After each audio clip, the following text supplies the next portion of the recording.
Okay. We'll give it a couple minutes.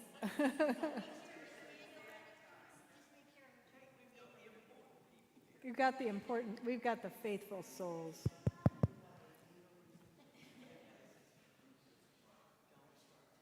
By the way, before we begin, I can let you know that Tim and I recorded a podcast together, which is just like what we're going to do today.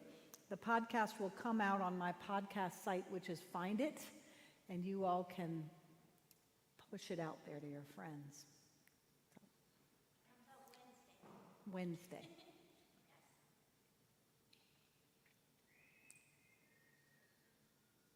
So is everybody going to watch the Jaguars today? Nope.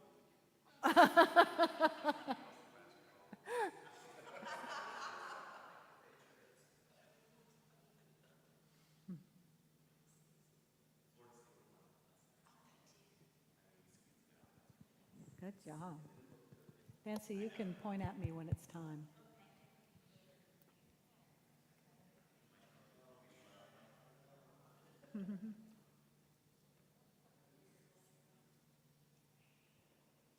So it was cool to see Courtney Lewis in church today, the conductor of the symphony. He started coming, and but every time I see him, I don't know about you, Tim, but I go, oh, I hope we picked the right hymns. Yeah. I thought so. Yeah. He's been here a few times on Easter for Easter services. Yeah.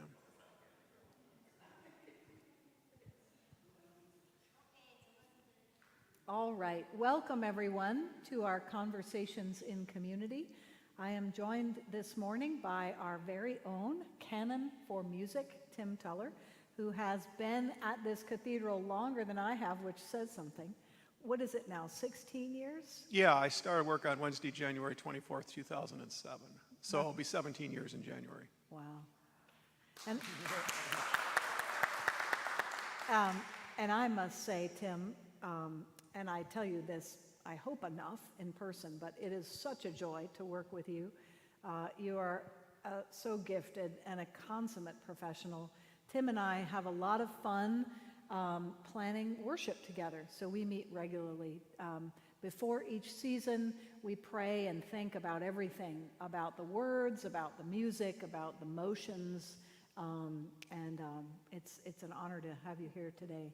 So Tim, why don't we begin first just hearing a little bit about your life? You're always back there, and you have obviously this incredible gift. And as the daughter of a concert pianist, I know how very gifted you are. Tell us about how you started playing the piano and how that led to the organ. How did that come Well, about? I actually did it backwards from what you're supposed to do. You should start out with piano. You should. But I actually started out with organ. One of those little home organs that were popular in the 70s, you may know, those little organs that some people would have in their house in the 1970s with a short little pedal board and all that kind of thing. That's actually what I actually started taking lessons on when I was about 7 years old.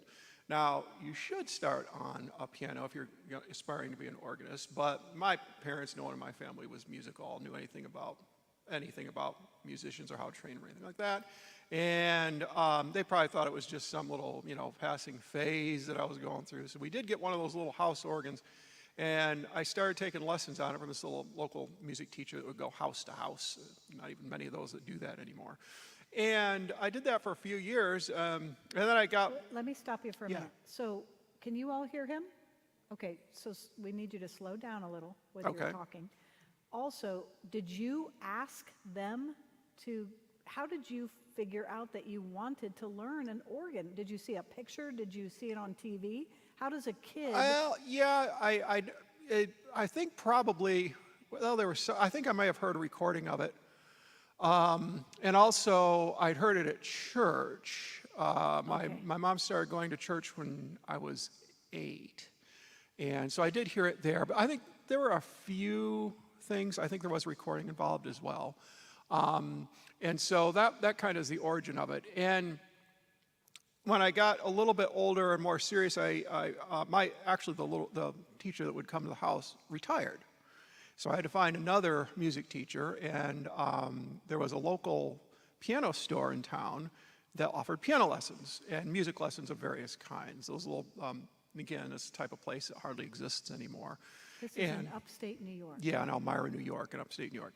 And one of the teachers there was a man by the name of Richard Shaw, who actually was an incredibly accomplished, surprisingly so for such a small town, pianist and organist. He'd actually studied piano at Juilliard with Rosina Levine.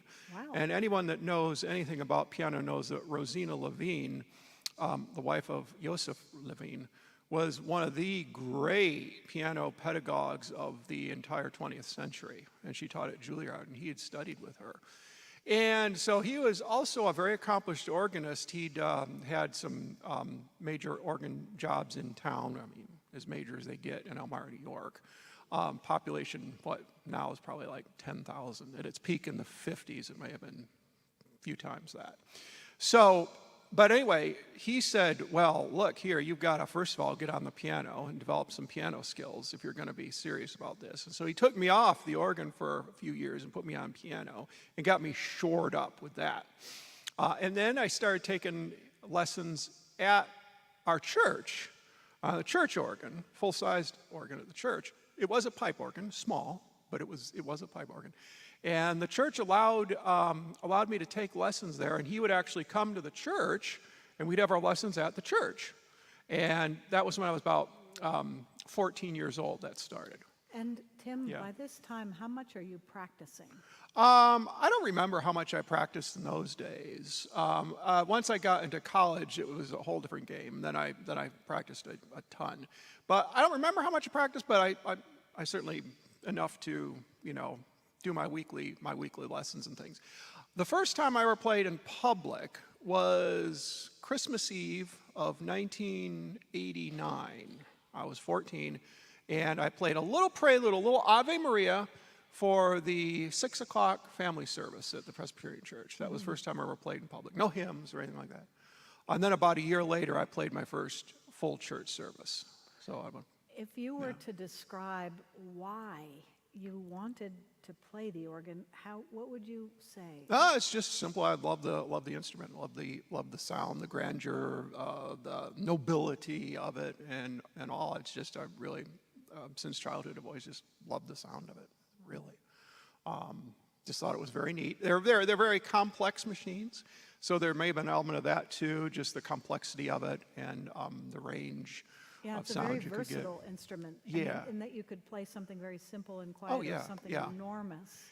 In fact, before the advent of computers, really, they were among the most sophisticated things built by human hands, really. That and some clocks, probably. Yeah. When was the first organ built? Well, we don't know exactly, but the history of the organ goes back at least to the 3rd century BC in Alexandria. Wow. So in the Hellenistic Greek world in northern Egypt at the time. And it was what we call a hydraulis. So not much is known about them, but they were small and they were powered somehow or another by water levels. Weird. Almost like a hydraulic system, but with water. And these varying water levels would supply the air for the pipes. A lot of people don't realize this, but the keyboard, the piano keyboard, harpsichord keyboard, the keyboard that we know with the white and black keys, basically, was developed for the organ by the ancient Greeks. That's its original origin. So that's the earliest. And then after Rome fell, in the 5th century, there's no record of a hydraulis after that. So we don't know too much about exactly what they were like. Interesting. Yeah. And isn't it true that sounds that sound good to us tend to be integers in math? Yes. That Yes. are, how do you describe it? That makes sense. Well, that are, it's always been very fascinating, and it's a little bit cultural, but not entirely, not mostly, in fact. Intervals, if you go to a keyboard or sing or anything, intervals that sound harmonious are always even ratios, mathematically, of some kind or another. If an interval sounds dissonant or discordant, it's not It's not an even harmonic ratio. So in It's a way, we're strange. listening to math. Exactly, we are. And the Greeks really got into this with Pythagoras and those guys. They really got into this. They had theories that everything is number, the music of the spheres and so on.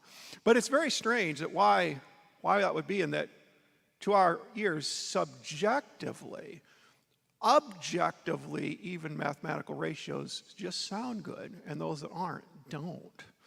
It's very interesting, I thought. I've always thought so. Yeah, you're hearing math. Yeah. I just read, my friend Sam Candler is the dean of the cathedral in Atlanta, and he was translating the passage from the gospel where Jesus says that you need to agree with one another, and when you agree with one another, God will do what you ask, basically. And the word it comes from the same root as harmony, which again is this notion of things in good integers. Like, it's not that we all have to think the same thing, but we have to be in a good, right relationship with each other, in a harmony with Something each other. very deeply fundamental about that. Yeah.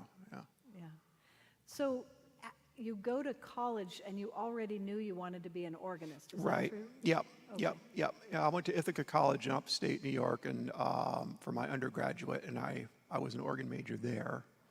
And that's where you graduated summa cum laude, right? yes, that's right.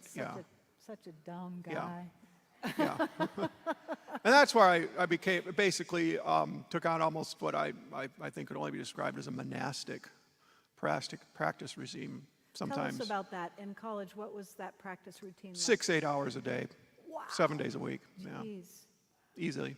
Yeah. And why does it take that much time with this particular instrument? Well, the organ is one of the most complicated instruments, and it just, like any high-end skill, it takes a lot of work to get good at it. The earlier you start and the harder you work, the better you get. People talk all the time about talent and a gift and all that kind of stuff, and there's truth to that. But I'd say, no exaggeration, it's 90% labor. And the talent is there is some of that, but it's very, very much hard work and effort. In a way, you're almost like an athlete. It's exactly parallel to that. Exactly parallel to that. So yes. you have to be careful about your fingers, but also probably your sleep, your diet, your whole self. Well, yeah. I mean, obviously, anything that affects your health in any way will affect your performance and things like that. Absolutely, no question about it. Mm-hmm.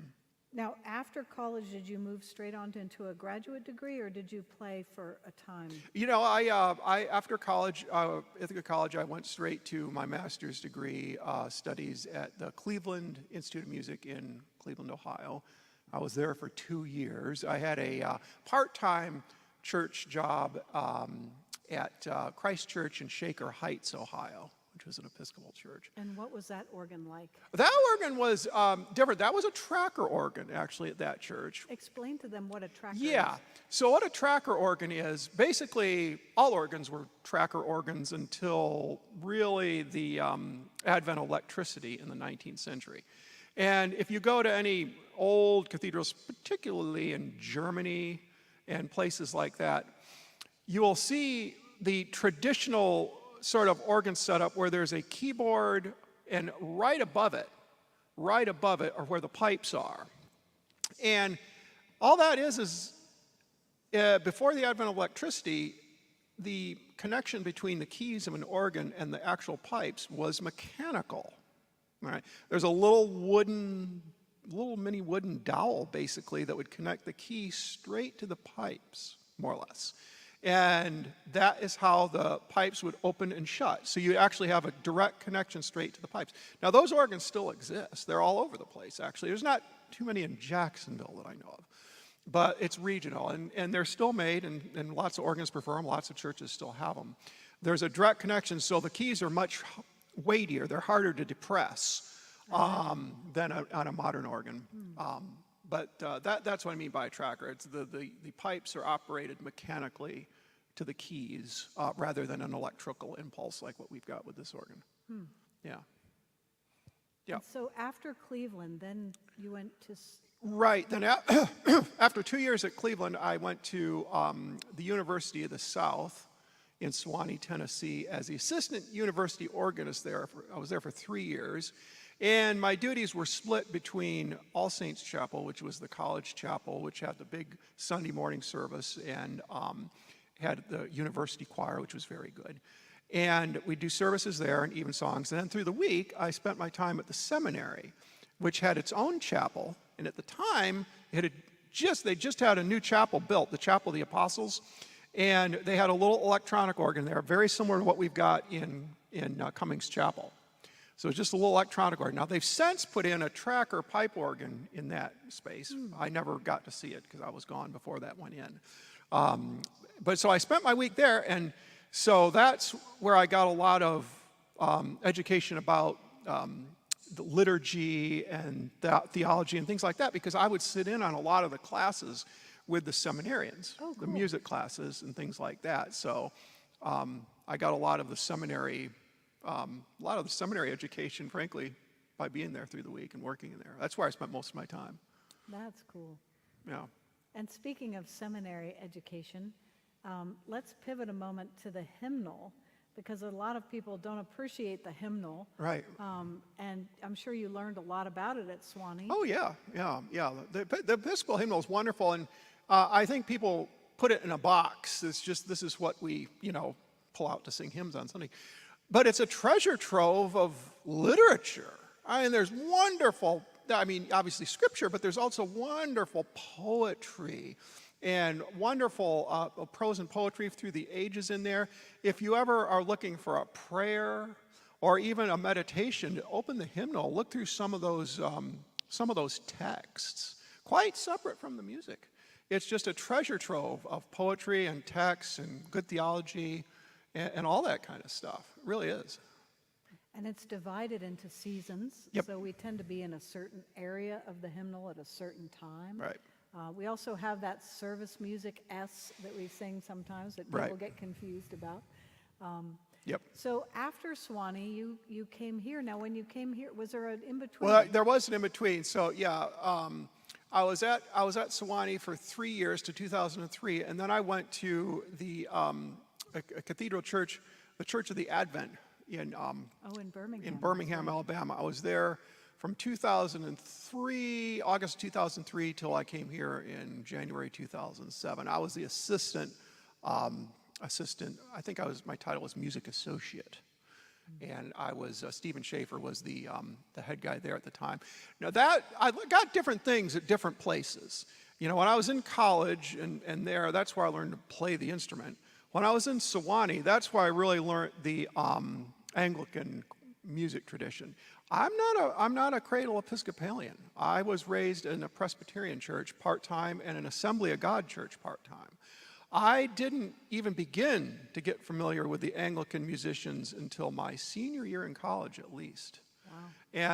And then when I went to Cleveland, a little bit more, because my teacher Todd Wilson was from that tradition. But at Sewanee, that's where I really learned the tradition of the composers that we know and love in the Episcopal Church, like Howells and Stanford and Byrd and all that stuff. That's where I learned all that.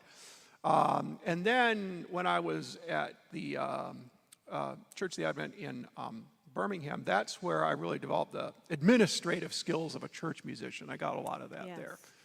Because that was my major duty, really, was to administer concert series and things like that. Mm-hmm. Yeah. And then you came here, and John Barry had been here for a long 30 years. 30 years. Yeah, 30 years. That's not an easy person to follow. Right, 30-year tenure. Right, yeah, wow. Exactly. He was here for 30 years. And I was fortunate enough to come on right as the new organ had been finished up. Just been finished.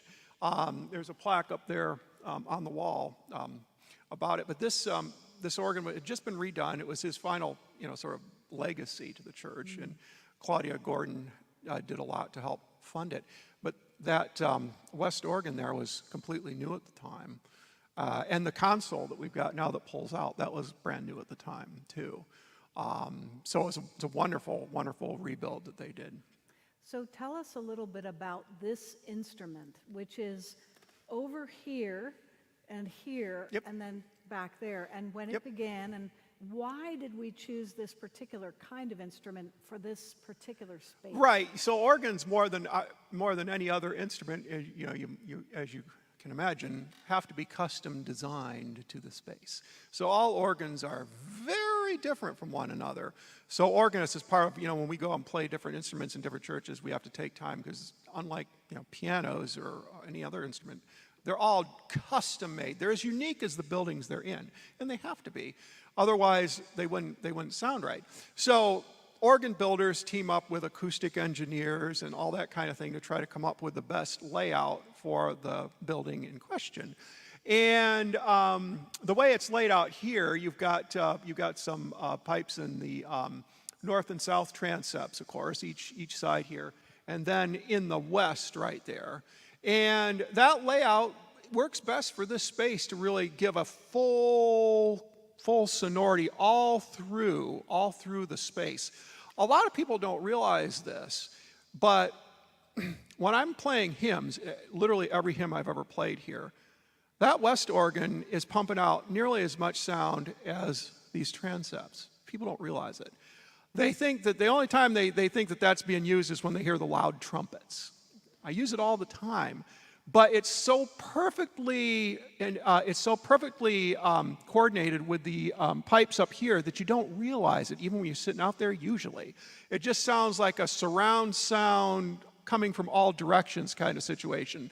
If I stopped playing that west organ on the hymns, people would notice it.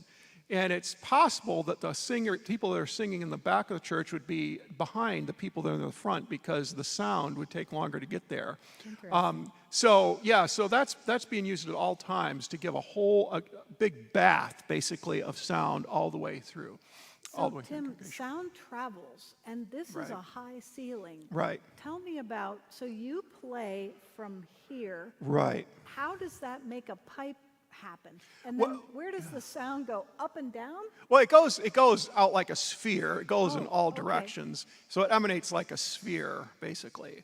So it goes all directions. But yes, there are, and this is an electric organ. So when I hit a key, there's an electrical connection that travels through, electrical wiring up until it gets to the point where a little magnet will open up the pipe to the sound. So the pipe is opened, and that's what makes the sound. That's correct. Air goes into it. That's correct. So the pipes are sitting on wind chests, basically, and these are filled with air and pressurized. And when you depress a key, the little electromagnet will open, and air will blow into it, just like a flute.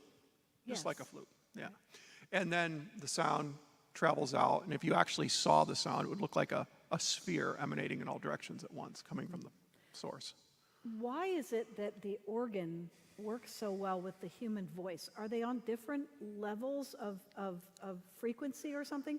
Because it sounds like the organ is also designed to support the human voice. It worked out that way, yeah, and that's why organs were one of the first instruments in the church. The earliest individual usage that we have of an organ in any religious context whatsoever after the ancient Greek hydraulis, which was not used religiously, really. It was used for secular things. But the first evidence we have is in the year 812. We can pin it down to the year 812. Wow. The Emperor Charlemagne, who had just been crowned Holy Roman Emperor by Louis III, I think it was, in the year 800, commissioned an organ for his private chapel. And that was the first instance we have documented of the organ used in a Christian context. And yes, and there's several reasons why it works so well in church context. First of all, the buildings tend to be big, and it's loud. It fills them up. That's number one. But the reason it works so well, probably the biggest reason it works so well to support the human voice, is it sustains the pitch. Unlike a piano or a harpsichord or any other instrument that you'll hit it and it'll fade, this keeps a sustained pitch going, which helps support the human voice singing. Also, large organs have an enormous amount of overtone range. So you've got high pitches combined with really low pitches, especially, like, for example, when I play a hymn, you've got this huge range of frequencies, and the human voice kind of just swims right in the middle of that. So it provides a really nice cushion for the human voice to sing with. And when we say we're surrounded by angels and archangels, the organ makes you feel like you're surrounded by sound. Right. It's all around It's you. it's very much an aural corollary to the visual splendor of a church or a cathedral. It's like we have so many beautiful colors and big space. It's Coming a after sound all of the equivalent. senses. You've got incense, you've got the architecture of the space, you've got the sound of the organ and choirs. It's an attempt to come after all the senses. What do you believe is the musical trajectory of our worship? So where does it begin and where is the climax in the service, would you say? Oh, for our, like one For of our liturgy. Oh, our Sunday well, liturgy. yeah, I mean, the thing I like about the Episcopal services, and always have liked about it, it's pretty evenly uniform music throughout. Some of the other traditions that I'd been to, they'll do all their music right up front. For example, they'll sing for maybe half an hour or so, and then they'll be preaching and things like that. But I like how our music is well integrated really all through the service, both the service of word and the service of table from beginning to end. Personally, I have a weakness, I have to say, for the processional and recessional hymns. I just love that part of the service when the choir is marching in and the hymn is going and all like that. Music carries us in and Yeah, carries us out. yeah.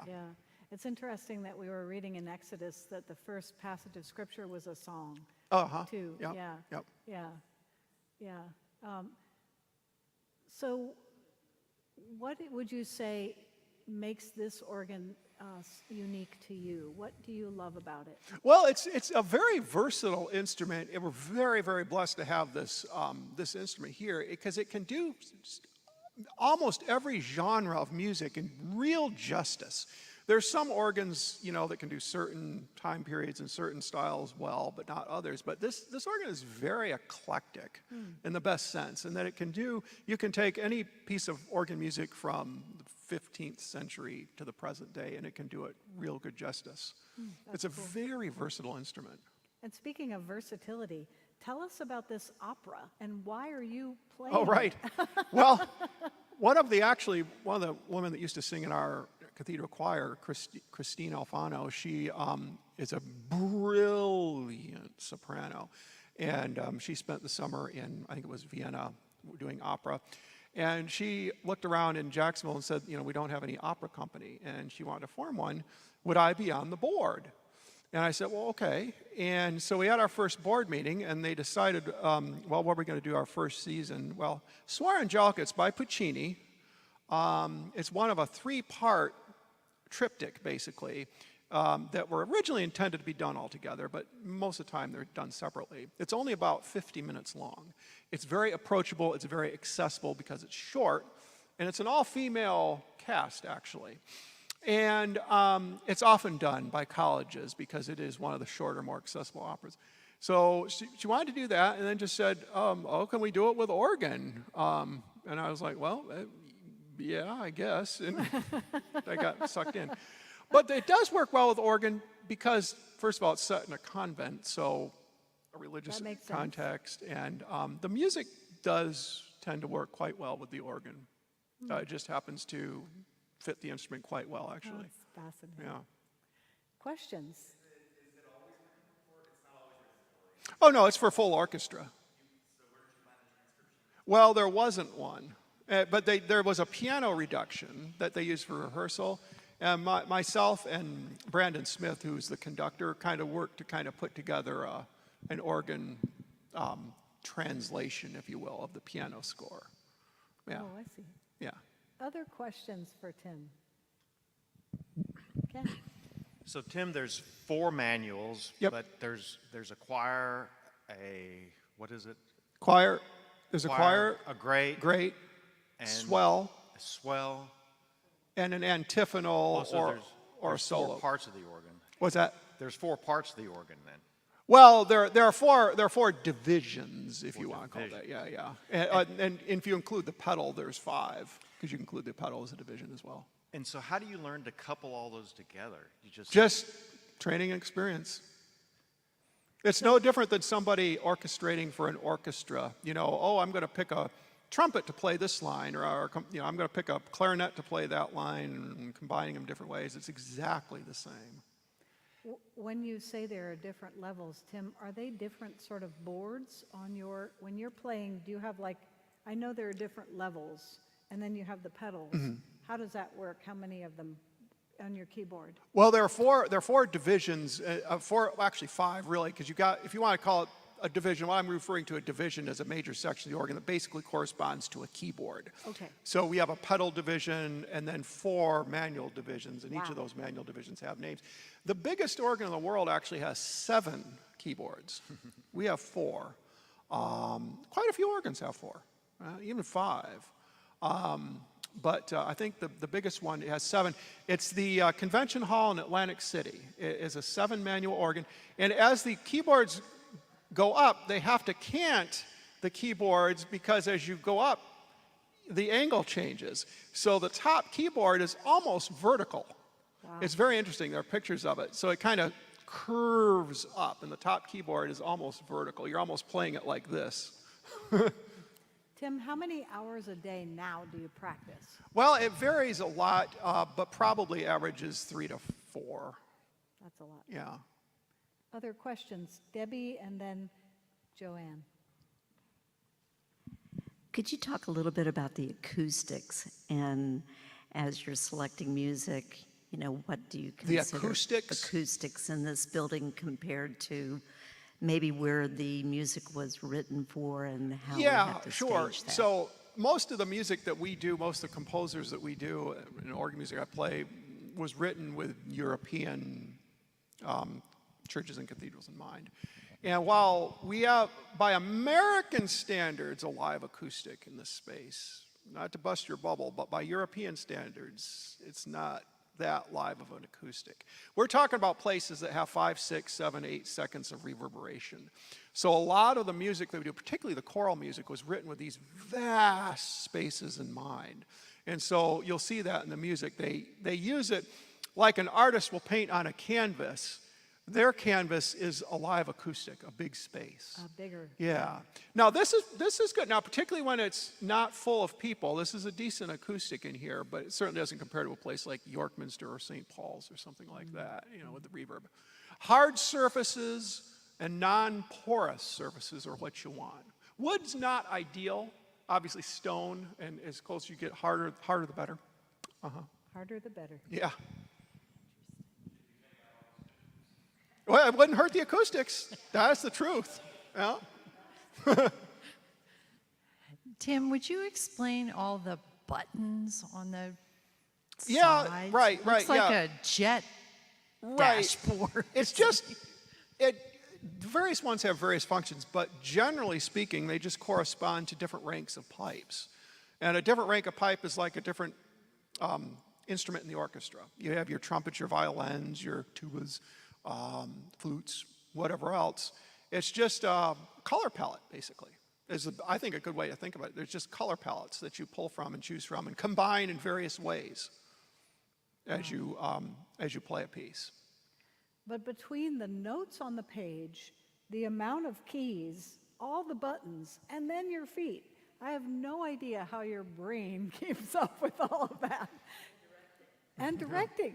Yeah, practice. That's about it.